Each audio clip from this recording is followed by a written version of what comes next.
Hey there. You've probably heard that phrase, toxic empathy, making the rounds, right? It's one of those terms that's absolutely everywhere. But, if you ask three people what it actually means, you're likely to get three completely different answers. So is it about personal burnout, or is it something else entirely? All right, let's dive in and really untangle what's going on here. It really all starts with a question you've probably asked yourself after a really draining day or a tough conversation. And that is it even possible to care too much? Can that amazing human quality of feeling for others actually flip from being a strength to being a serious liability?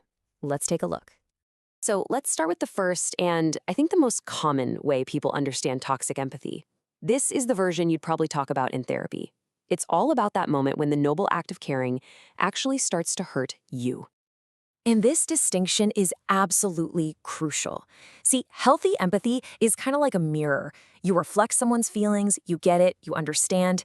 But toxic empathy, that's more like a sponge. You're not just reflecting anymore, you are absorbing. You're soaking up their stress, their anxiety, their pain, and you're making it your own. Here's how that really looks in the real world.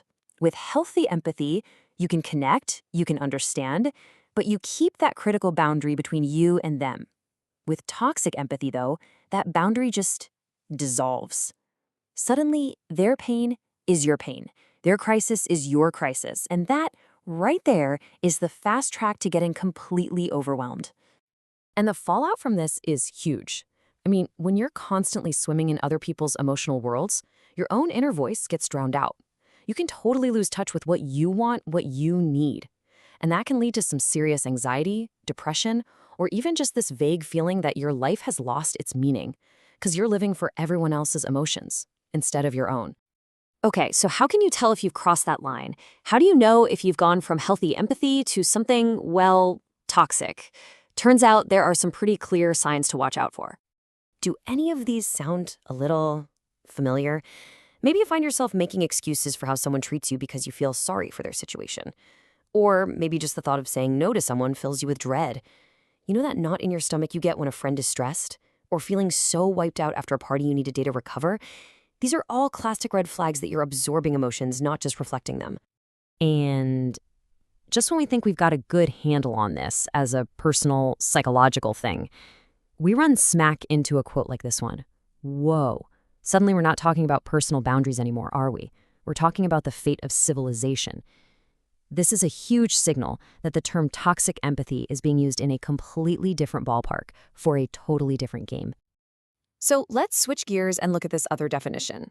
For some thinkers, for some commentators, toxic empathy has absolutely nothing to do with personal burnout. Nope. Instead, it's a term they use in a much, much bigger cultural and political debate.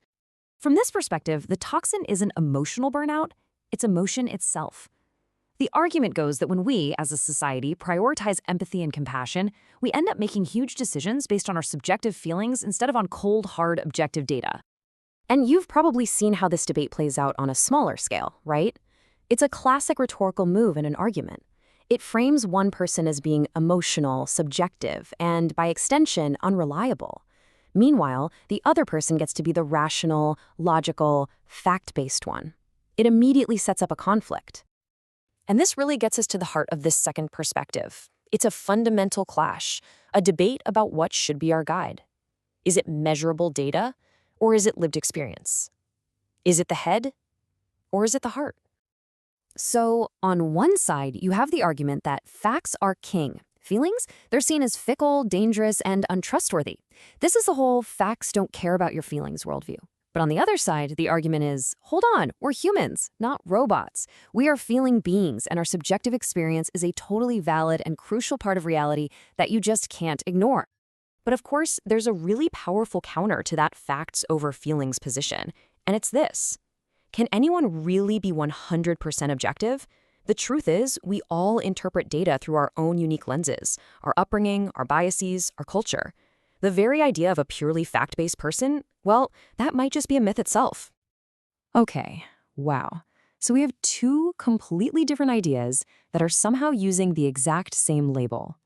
One is about our personal, emotional health, and the other is a weapon in a big cultural debate. So how do we square this circle?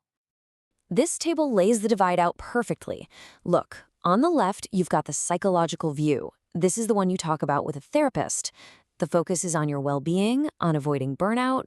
But on the right, you have the cultural critique. This is the one you hear in a political argument. It's about society, reason, and objective truth. It's the same term, but these are two completely different worlds. So here's the bottom line. The most important thing to take away from all this is that when you hear the phrase toxic empathy, you absolutely have to ask, what's the context here? Is this person talking about the personal pain of caring too much, or are they making a bigger argument about how our society should work? The meaning isn't in the words themselves, it's in the intention of the person speaking them.